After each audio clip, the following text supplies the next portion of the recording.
Bom, pessoal, boa noite. Eu preciso dar um recado para vocês. As nossas avaliações já foram marcadas, tá?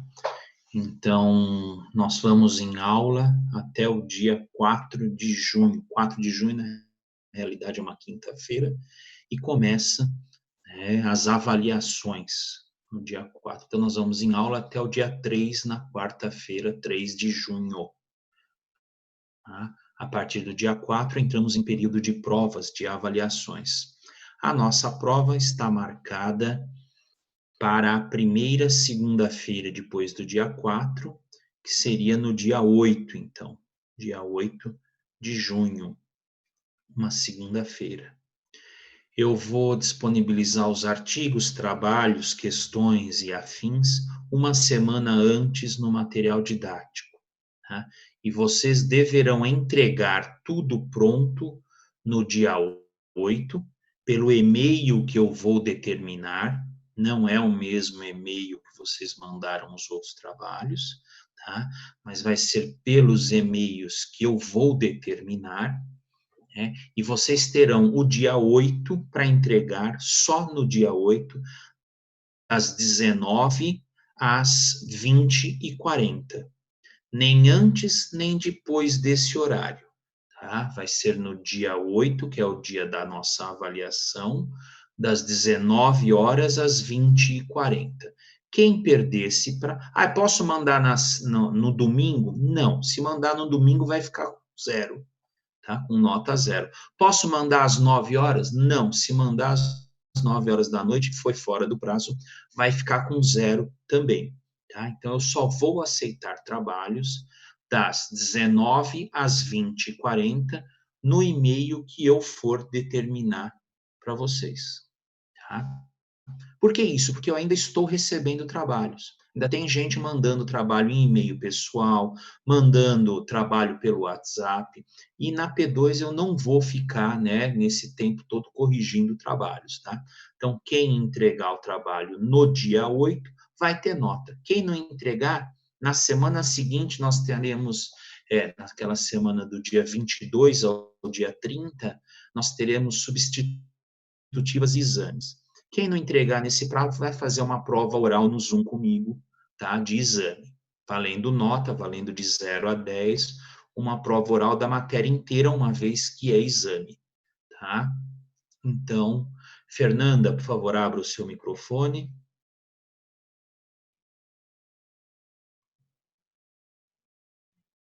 Oi. Fernanda, você como representante de classe, você fica Sim. responsável para passar essa informação para todos os alunos que não estão aqui presentes agora. Ok, professor. Eu Tá coloco no bom? grupo de sala. Então, avise que o prazo é inflexível. É das Ok. 19 às 20h40 do dia 8 de junho. Quem perder isso vai fazer prova oral na última semana de junho. Pode deixar, professor. Ok, então. Então, vamos começar a nossa Obrigada. aula, né? A nossa aula hoje é tecido sanguíneo, né? Vamos falar de sangue. Tá? E o tecido sanguíneo, ele é uma subvariedade de tecido conjuntivo. Então, ele tem todas aquelas características que a gente viu na última aula, né? Quando eu apresentei o tecido conjuntivo para vocês. Quer dizer, muita substância intercelular, uma variedade de células bastante grande. Então, como o sangue também é um tecido, ele tem, né, como todo tecido, os dois componentes principais, que é o quê? A célula mais a substância intercelular. No caso do tecido sanguíneo, existe uma particularidade que é o quê? Este tecido, ele apresenta a sua substância intercelular na forma líquida. É o que a gente chama de plasma sanguíneo. Então, as células deste tecido estão localizadas em uma substância intercelular que é líquida, que a gente chama de plasma. Tá? Então, neste caso, neste tecido, as células estão dispersas na substância intercelular.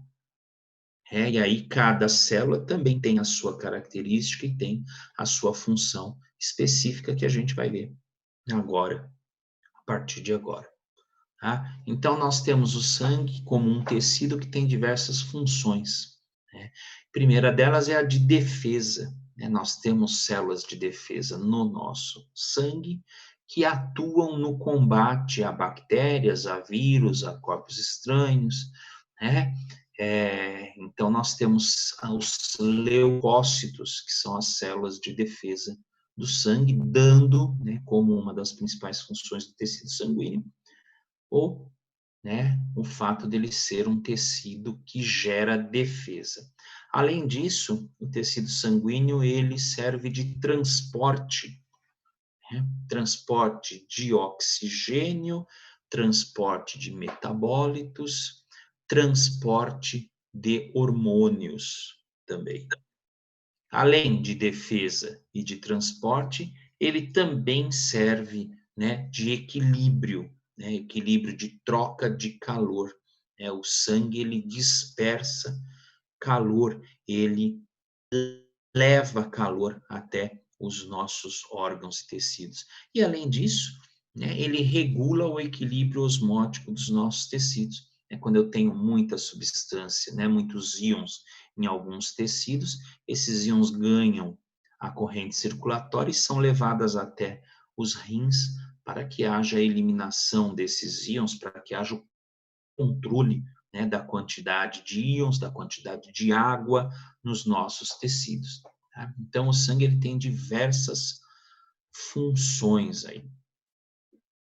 Quem são as células do tecido sanguíneo? São em três grandes classes.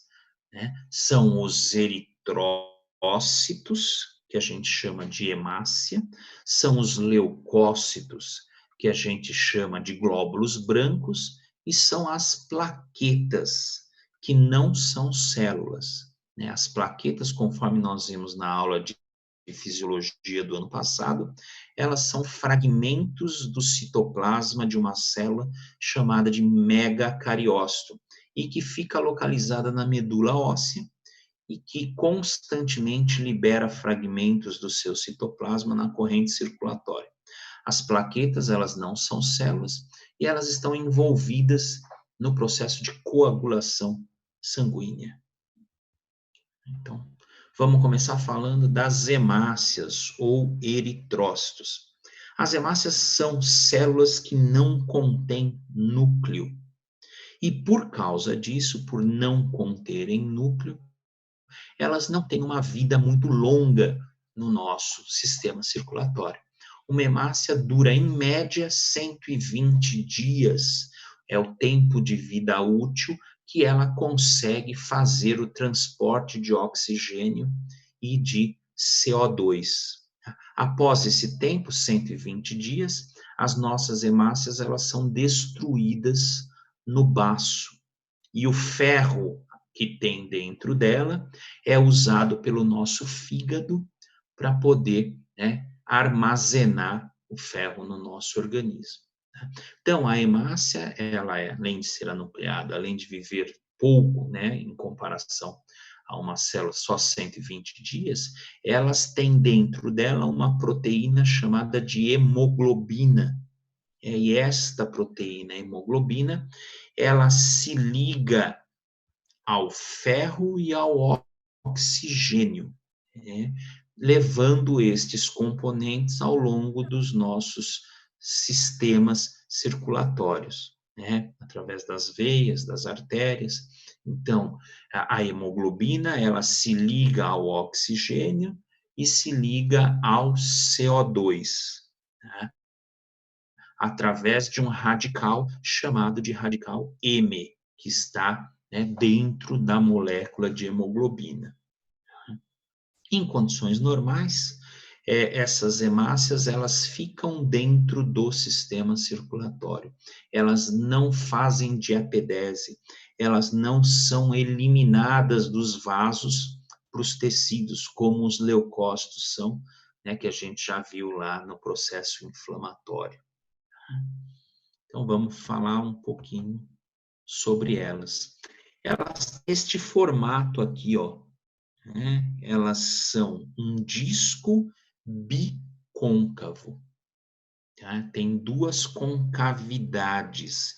Isso para quê? Para aumentar a superfície de contato destas células com os nossos capilares. A célula, a hemácia, ela tem o tamanho exato de um capilar sanguíneo. Então, ela passa pelo capilar, raspando as suas extremidades na parede desse vaso. E aí, ao raspar a parede, né, a sua parede celular, né, a sua membrana celular, no endotélio vascular, né, na parede do vaso sanguíneo, este contato faz com que ela libere o oxigênio que ela transporta, libere para o tecido e que no lugar ela capte CO2. Então, essa célula, essa hemácia, ela constantemente faz esse trabalho. Ela passa no capilar do pulmão, recolhe o oxigênio, libera o CO2.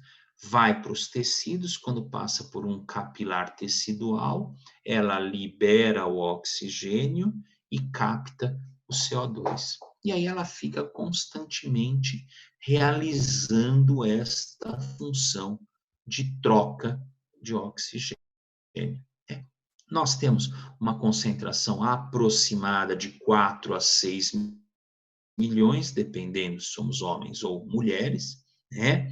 E essas células, elas são constantemente produzidas na medula óssea, né? Então, são muitas células, de 4 a 6 milhões por milímetro cúbico de sangue.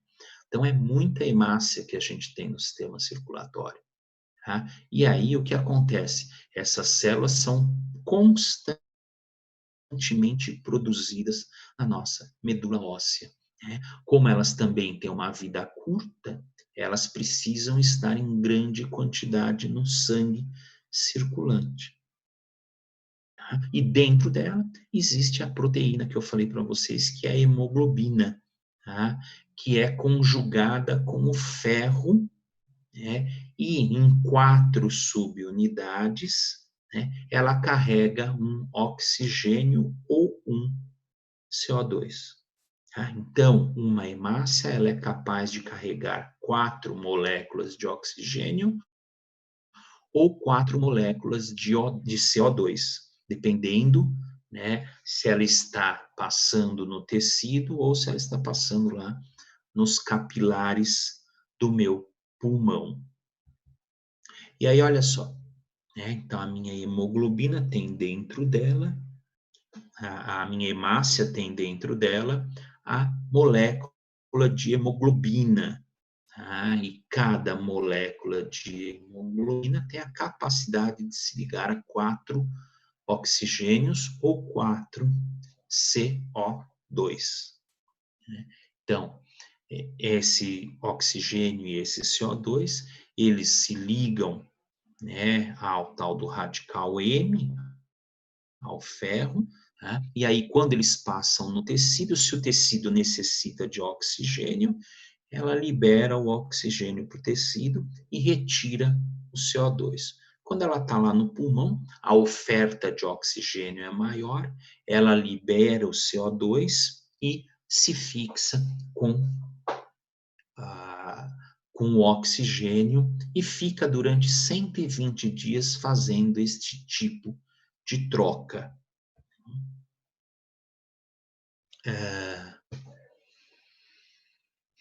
Essa ligação, né, então essa ligação de oxigênio e CO2, ela é altamente reversível. Então ela libera a molécula que ela está levando, né, dependendo da necessidade que exista do tecido. Então, se é um tecido que está em muita atividade, dentro do tecido, né, lá nas células, na substância intercelular, eu vou ter a necessidade de oxigênio. Então, ela libera as 4 moléculas de oxigênio dela e, em troca, ela retira o CO2, que é, né, resíduo de metabolismo. Tá? Então, constantemente ela fica fazendo essas ligações reversíveis, né, com oxigênio e com o CO2. Tá? Então, quando a minha hemácia, né, ela tem dentro dela a hemoglobina combinada com o CO2, eu digo que ela está levando um complexo chamado de carbamino hemoglobina. Tá aqui, ó, carbamino hemoglobina. Tá? Quando a ligação é com o oxigênio, esse complexo é chamado de oxihemoglobina. Então, se ela está levando oxigênio ligado à molécula de hemoglobina, a gente diz que ela está levando o complexo, né, de oxihemoglobina. Se ela está levando o complexo, né, ligado, chamo de e essa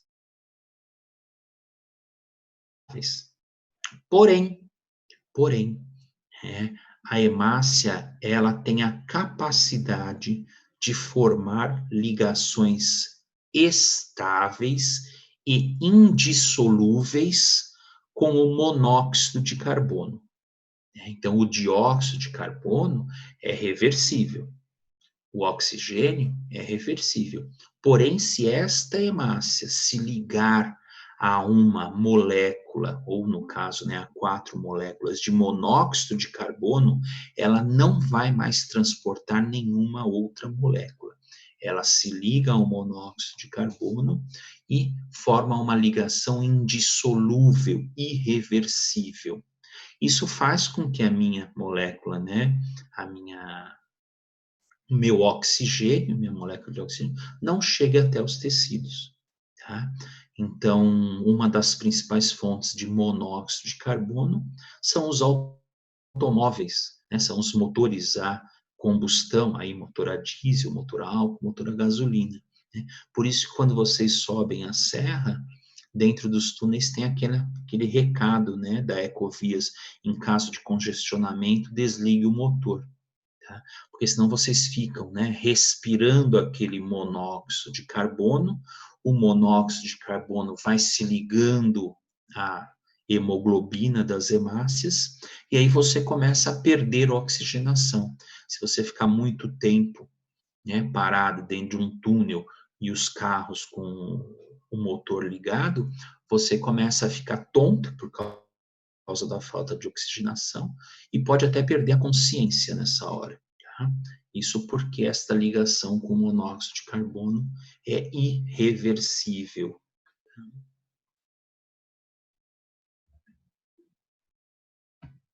Lógico, a diminuição do número de hemácias é chamada de anemia, né? Isso todo mundo sabe, né? E a anemia ela pode ter várias causas, né? Eu posso ter anemia pela falta de células de hemácias, eu posso ter anemia pela falta de ferro, eu posso ter anemia por um problema de medula óssea, tá? Então, eu tenho anemias de etiologias distintas. Então, a diminuição do número de hemácias é chamado de anemia. E o aumento do número de hemácias é chamado de policitemia. Vamos falar de leucócitos, né? Quem são as células de defesa que a gente chama de leucócitos? Os leucócitos também são chamados de glóbulos brancos, tá? E eles têm a função de estar de prontidão no nosso sistema sanguíneo para poder, né, manter o nosso tecido íntegro. Né? Também como as hemácias são produzidas lá na medula óssea, tá? E podem ou não conter grânulos no seu citoplasma. Tem alguém tentando falar comigo pelo chat? Deixa eu ver se eu consigo acessar aqui. Não estou conseguindo, né? Então, depois aí alguém pergunta o que está sendo dito lá no chat. Eu não consigo estar acessando o chat agora. Edson, posso falar? A pergunta é do Guilherme. Fala. Quando a pessoa tem uma anemia falciforme, ela tem uma deficiência no transporte de O2? Ela tem uma deficiência na passagem da hemácia pelos capilares e não do transporte de O2. Tá? A falciforme, ela tem uma proteína de morfologia que não deixa ela da forma bicôncava, deixa em forma de foice, por isso falciforme. Tá? E aí o que acontece? Geralmente essas hemácias, elas não atravessam os capilares da forma como elas deveriam atravessar, né? Elas atrapalham a circulação das hemácias, porque como elas têm forma de foice, elas acabam enroscando uma nas outras e bloqueando os capilares, né? Então, o tecido ele sofre da falta de oxigenação, porque essas hemácias, elas carregam o oxigênio, porém elas não conseguem passar justinhas no capilar para poder liberar esse oxigênio.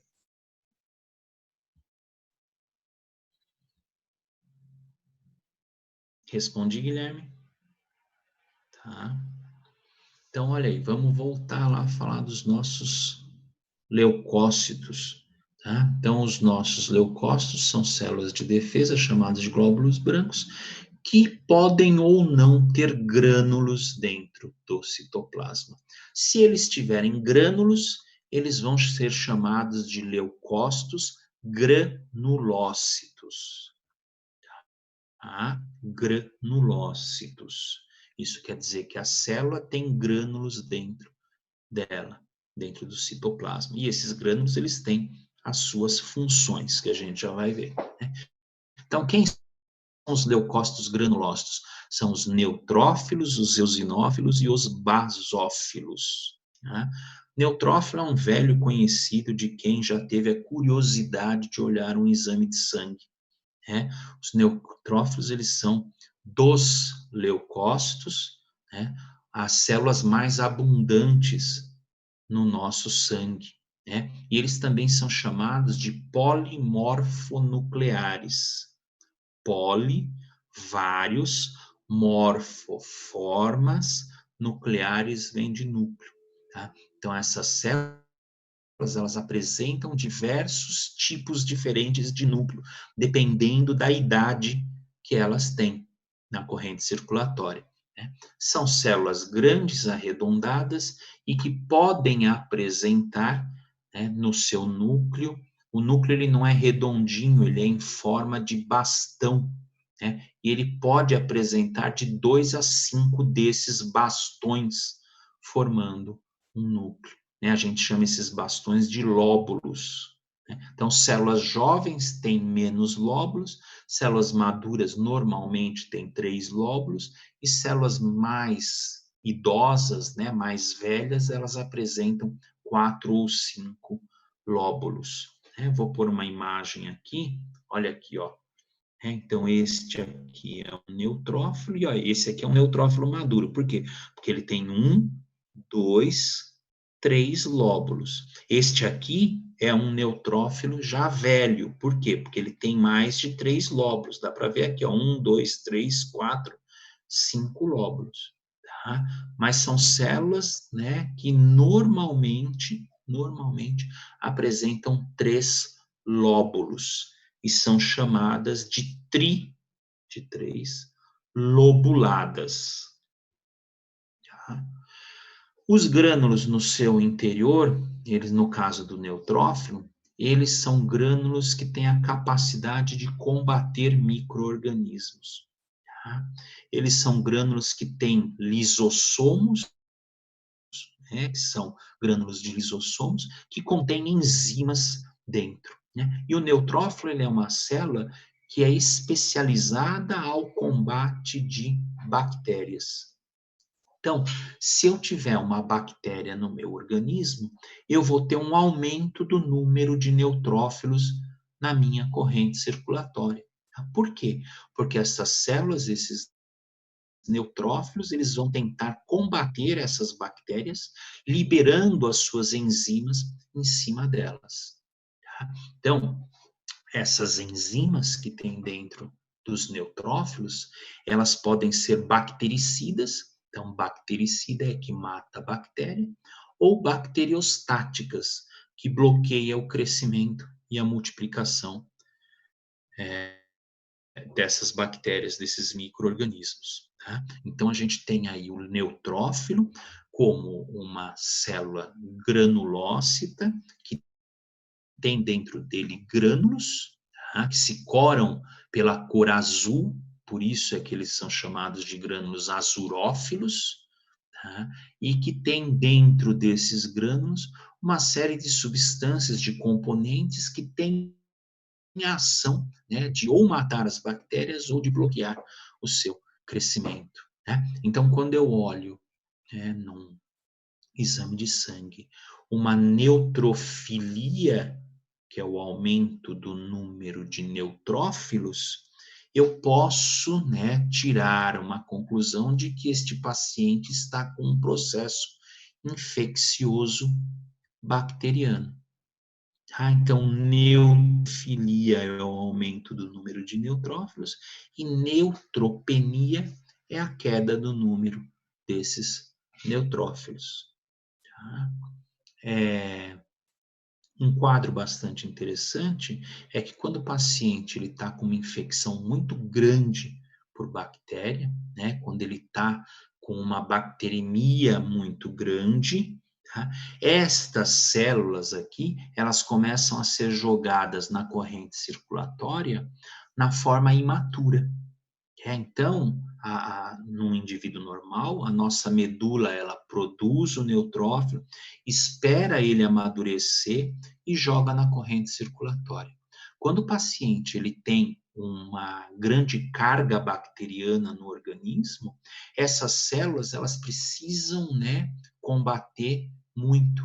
E aí, o que a minha medula óssea faz? A minha medula óssea começa a jogar células imaturas na corrente sanguínea, na tentativa de ajudar no combate a essas bactérias. Isso é o que a gente chama de desvio à esquerda em um hemograma. Tá? Indica que esse paciente deve ser internado e ser administrado a ele, né, normalmente, um medicamento, né, por via venosa. Agora que apareceu a resposta do Guilherme. Tá? Então, desvio à esquerda é quando eu tenho, né, células neutrofílicas, neutrófilos, lançados na corrente circulatória na sua forma imatura. E isso é um sinal de que algo muito grave está acometendo esse paciente. Né? Então, normalmente a conduta médica é internar o paciente para que ele tome antibiótico, né, por via venosa.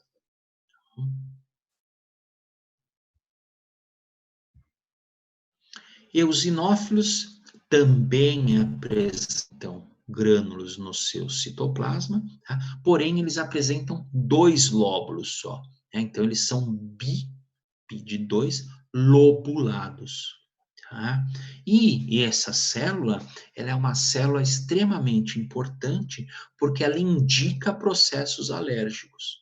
Tá? Quando eu tenho um aumento no número de eosinófilos, eu posso, né, tirar a conclusão de que este paciente ele tem uma alergia ativa. Tá? Por quê? Porque essa célula, esse eosinófilo, ela fagocita o complexo antígeno-anticorpo que se forma sempre que um anticorpo bloqueia um antígeno. Então, vocês viram lá com a aula da professora Luciana, que a gente produz os anticorpos e esses anticorpos eles se ligam a um antígeno, formando uma estrutura chamada de complexo antígeno-anticorpo. Né? Então, esse complexo antígeno-anticorpo ele fica circulando no sangue e quem faz a fagocitose desse complexo antígeno-anticorpo é essa célula chamada de eosinófilo. Então, pacientes, por exemplo, que têm rinite, que é uma coisa muito comum em todo mundo, né? Se quando o paciente tiver com a rinite atacada, fizer um exame de sangue, vai dar um aumento no número de eosinófilos, que é uma eosinofilia. Tá? Em pacientes adultos é indicativo de alergia. Em crianças, né? Então, crianças que fazem exame de sangue e que dá uma alteração no número de eosinófilos para mais, a gente tem a suspeita de infecção parasitária. Tá? Porque esses grânulos que o eosinófilo tem dentro, eles servem para tentar destruir parasitas, principalmente que são os eumintos. Né? Vocês já tiveram parasito com a professora Maria Fernanda, né? Então, lembrando que em crianças o aumento de eosinófilo indica né, infestação parasitária por eumintos, porque essa célula ela tenta destruir a parede dos eumintos com os seus grânulos.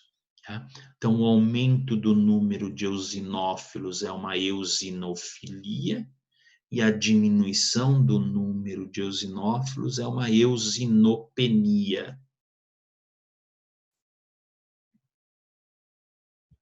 Então, para terminar os nossos granulócitos, nós temos o basófilo, que tem núcleo irregular.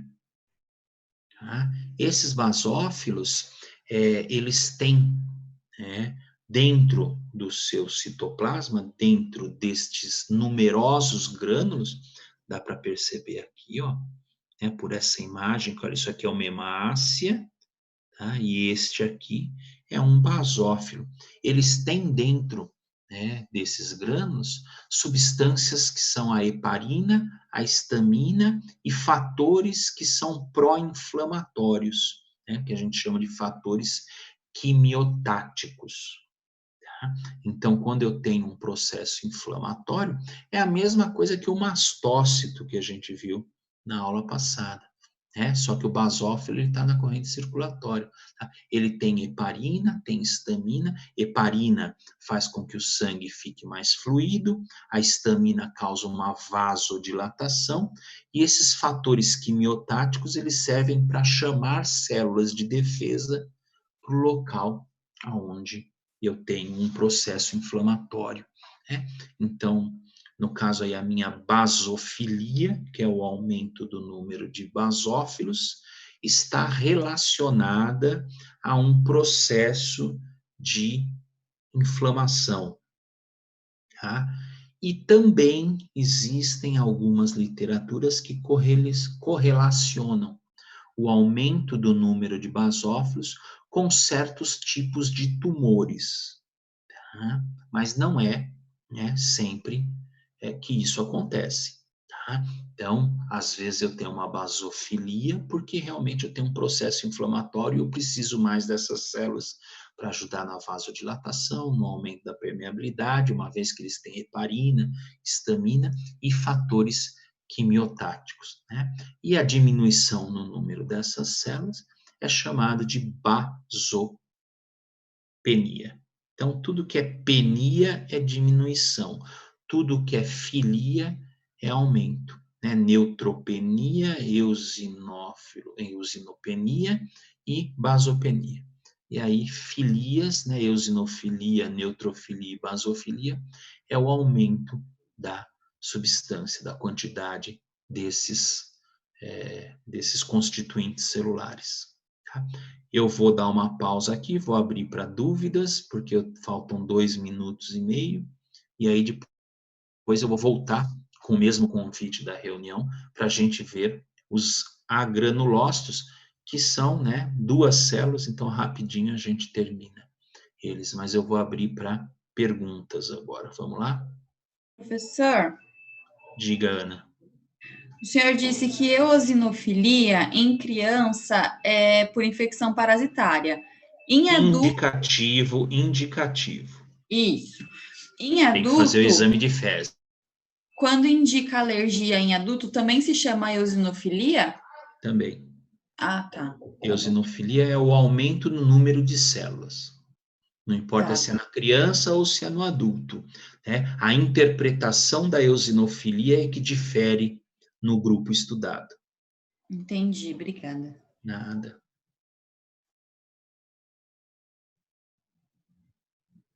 Leandra, nenhuma pergunta? Leandra nem tá na aula lá, ó. Só deixou a câmera ligada e foi embora. Claro que eu tô. Ah, tá. Nenhuma Não, pergunta, não tenho. Leandra? Não, professora, hoje não. Ah, nossa. Que bom. Alguém tá falando pelo chat, vamos lá. Eu não consigo acionar o chat. Alguém lê aí qual é a dúvida do... Professor, a Jo... Eu abri o áudio, Bia. Obrigada. Fala, Joana. Então, professor, primeiro de tudo, eu espero que não seja Tá falhando, não tô te ouvindo. Não, trabalho de avaliação a gente vê outra hora. Agora não é hora de responder. Aguenta aí, tá? Me procura depois. Então Tá bom? Vamos tirar a dúvida da menos de 1 minuto da aula. Então, quanto eu vou poder tirar essa dúvida? Depois, Manda pelo WhatsApp. Manda pelo WhatsApp. Tá bom. Tá bom? Menos de 1 minuto, vamos lá. Não? Então, vou pôr para gravar essa aula, tá? E a gente já se encontra novamente. Até breve.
Só esperando a Lidiane entrar, eu já começo a aula, tá? Ela tá acessando.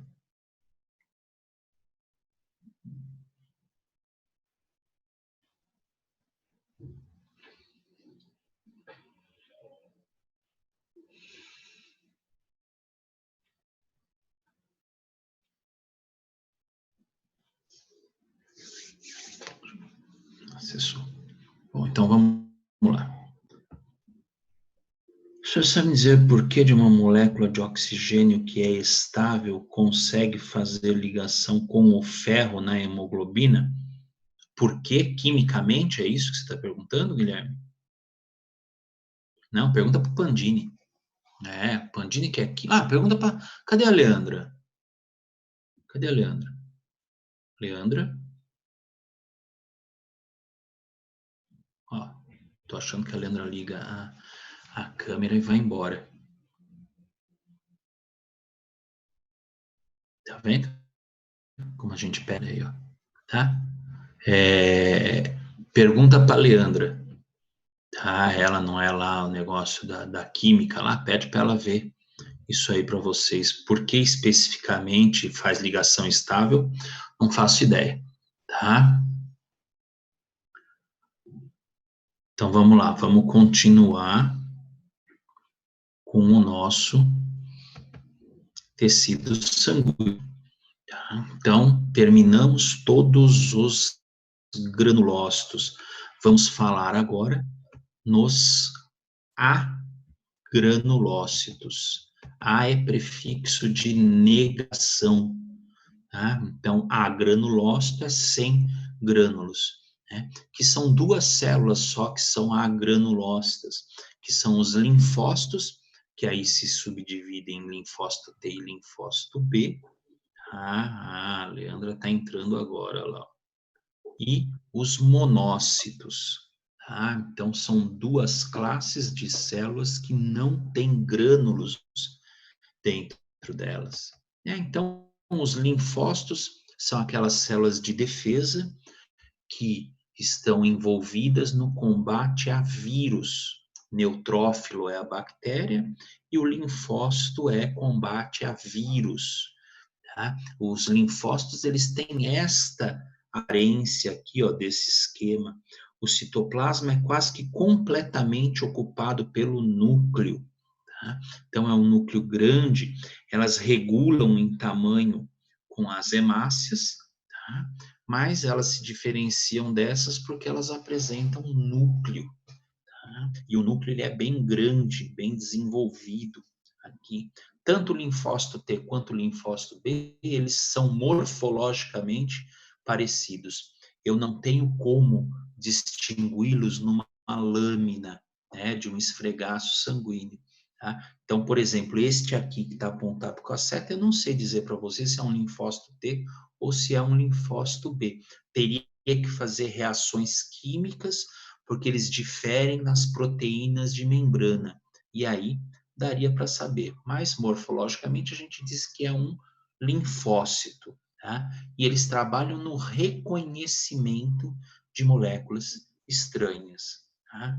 O linfócito B são os agranulócitos, né? E este nome, esta diferença vem por causa da maturação, que a gente já viu isso, né? O linfócito T, ele é amadurecido no timo, e o linfócito B, ele é o plasmócito, né? Ele se transforma em plasmócito, então ele foi amadurecido lá na medula óssea, né? O linfócito T, ele só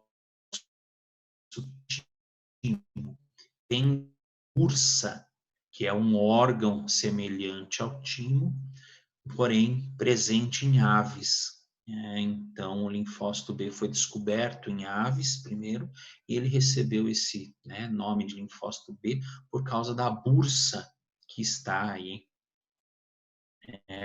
onde ele foi estudado.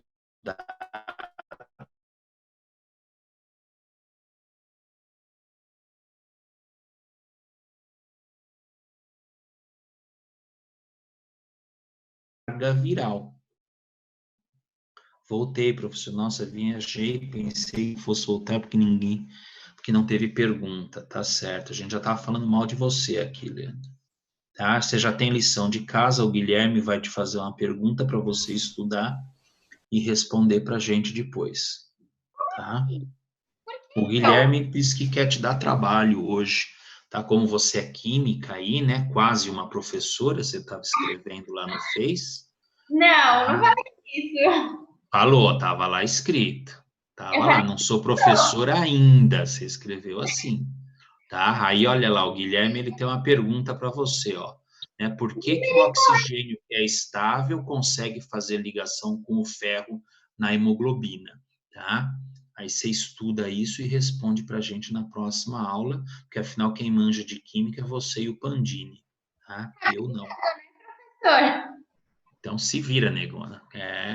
Vai ter que responder essa, tá? Pergunta? Tá lá no chat, olha lá, ó. Mas é que eu entrei depois, já não aparece mais para mim. Ah, tá certo, não tem problema. Vou tentar aqui copiar, colar, pronto. Aí, ó, já tá aí agora, tá? Vê lá se você consegue ver. Tô lendo. Isso, então vocês podem até estudar, não precisa responder agora não, tá? Mas você pode até ver isso e responder para a gente, aí você responde na nossa próxima aula, que aí todo mundo que está ligado já responde e já vê qual é a sua resposta, tá bom? Nem aparecer. Não vai nem aparecer. A semana que vem eu vou dar ponto de presença, Absurdo. tá? Só para você aparecer, tá bom? Professor, Então, oi, diga, Ana. perdi uma parte. O linfócito B é Novidade, maturação, né? né? Não fala Novidade, né? assim, ó, Tava professor. perdida por aí, né? É sério. O linfócito B se matura onde?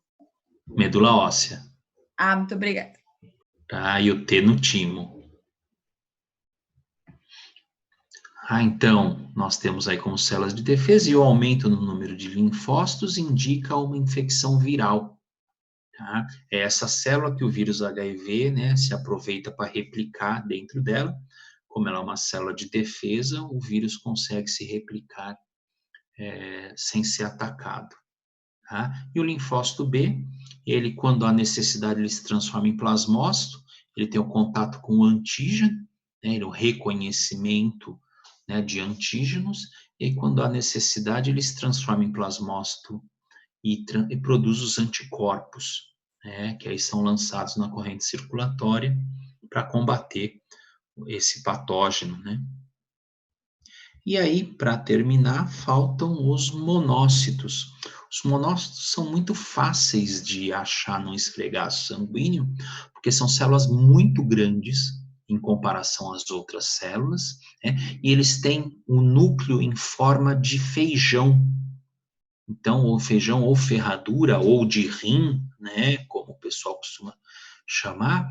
Então, a gente consegue, né, achá-lo facilmente no esfregaço sanguíneo, né? E esse monócito é uma célula que circula em grande quantidade também e que é precursor do macrófago. Então, quando você tem lá uma infecção, quando você tem um processo inflamatório, aumenta o número de monócitos circulantes no sangue. Por quê? Porque eles vão atravessar a parede do vaso, vão para o tecido conjuntivo e lá eles vão se transformar em macrófagos.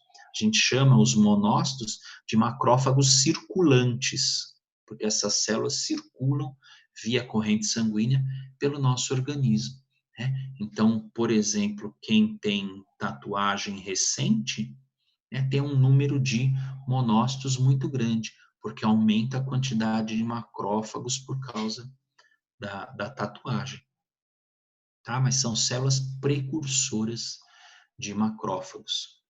E aí você tem aí os diversos motivos para os aumentos dessas células, né? Mas vocês perceberam que eu não falei os motivos da diminuição dessas células. Eu não falei por que tinha neutropenia, não falei por que tinha, né, linfocitopenia, né? Porque normalmente a diminuição no número dessas células indica alterações graves de medula óssea.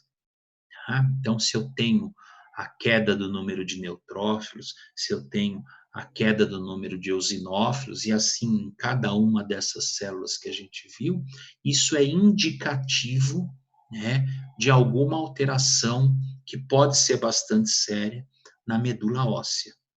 Então, números abaixo do esperado num hemograma, eles devem ser avaliados. Normalmente, o clínico que pede o hemograma, se isso acontece, ele encaminha para um hematologista para poder fazer alguns exames mais apurados e ver qual é o motivo do indivíduo, né, ter essa queda no número das células de defesa do organismo. Certo? Terminamos aqui, então, a nossa aula de sangue. Vamos abrir para dúvidas? Só então, para que serve o monócito? Que eu não entendi. O monócito Só para serve virar para suprir macrófago o depois? tecido. Só para isso. Ah, pô. Só para isso. O macrófago é a principal célula de defesa do tecido conjuntivo e ele só serve para isso. Ah, sei lá.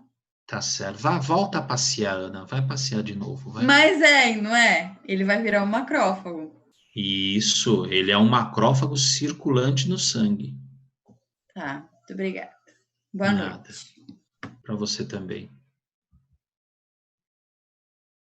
Quem mais? Ninguém no chat.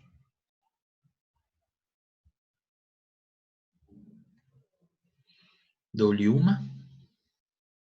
Dou-lhe duas. A gente se encontra, então, na semana que vem. No dia... Hoje é 18/7, 25 de maio. Tá bom? A gente vai continuar vendo tecido conjuntivo, só que vamos ver cartilagem agora. Né? O nosso assunto é tecido cartilaginoso, depois tecido ósseo, e aí provavelmente acabou o semestre e a gente já entra no período de provas. Tá? Eu estou gravando as aulas e vou disponibilizar para vocês aqui no link. Tá bom? Gente, valeu. Boa semana a todos nós. A gente se vê por aí, ou não. Obrigada, professor. Boa noite. Boa noite para vocês também. Boa noite, Mércia, Leandra, Letícia, Nicole, iPhone de Thaís, Guilherme, Valéria. Tchau, gente. Luma, até mais.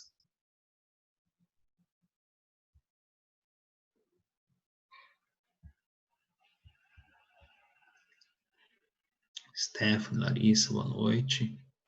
Boa noite a todos.